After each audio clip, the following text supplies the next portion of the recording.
Wait, did you just get married and your spouse is planning to file for your papers? Or are you planning to get married to someone in the US? Congratulations! But before you even get overjoyed, when it comes to filing papers, there are so many mistakes people make and there are so many errors. They're quite tricky. Today we'll be talking about the mistakes people make before filing for that paper. And I'll give you some tricks and tips on how not to get into those mistakes.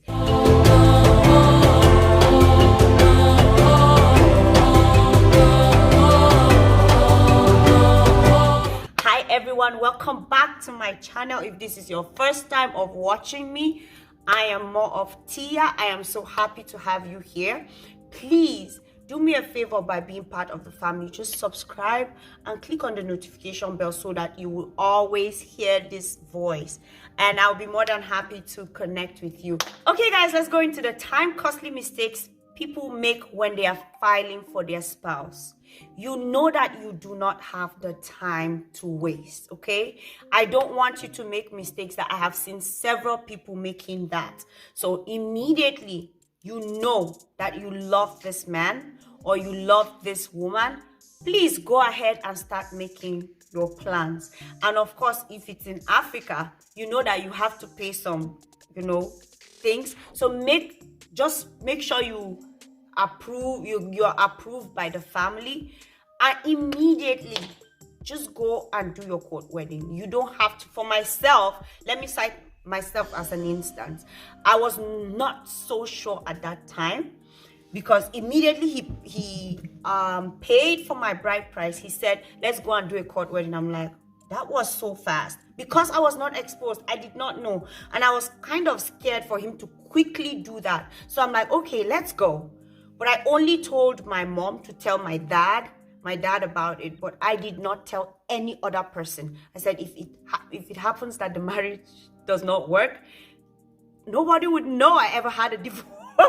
That was what was in my head. But thank God that's not what happened. But the good thing is, we went for the court, we did our court wedding, I think 9 months, or is it 10 months before the wedding, before the celebration that we all did, that everyone knew officially I am married, okay? We did that, and it took care of a lot of things because I filed my papers in January, or is it February? And we did our court wedding in December, filed it in January, and I got my visa in April.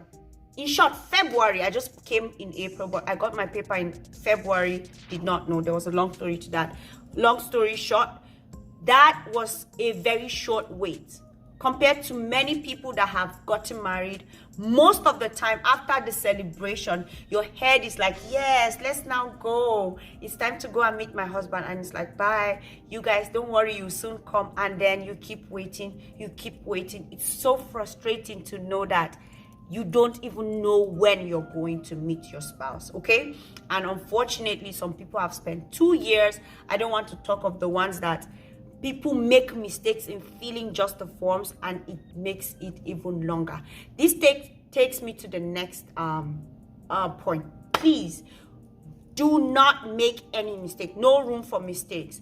Do not make any mistake whatsoever. If you make a mistake, please be careful. Just take your time, breathe, and fill out that form with good time. Now, know that the wait time is from 1 year to 2 years. That was without a backlog, first of all. Because of Trump's administration, we had a longer wait time instead of the 1 to 2 years, and they had so many applications that are right there waiting for them to get approved, or interviews and all of that. And then COVID came again. That means there's much more people applying and the wait time is getting much longer. That is to tell you that you do not have time to waste. There's no time to do extra thinking. If you're sure he is the person or she is the person you want to marry, jump into it. You don't have to double guess yourself. There's no time for that. And the reason for all of this long wait, I feel, in my opinion, is because they have four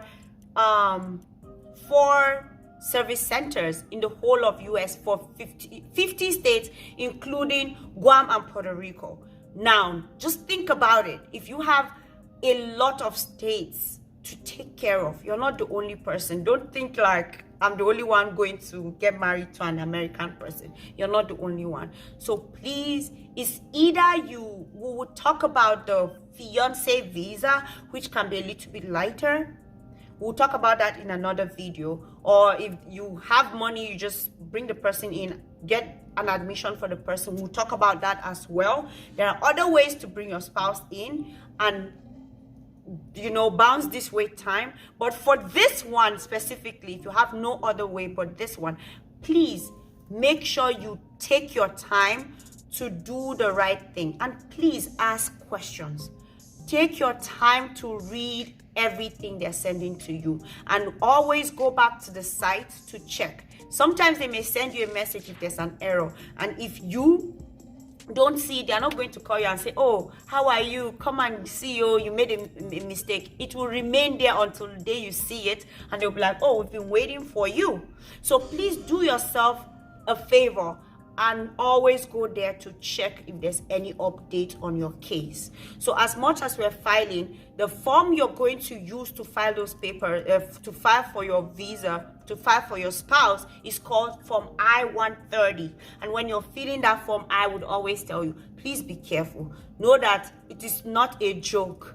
Don't think you're just traveling from point A to point B in the same location. You're moving to the US. You don't play with that. If you have any questions, feel free to ask. I'm more than ready to answer your questions. And please do not make mistakes that plenty people have made.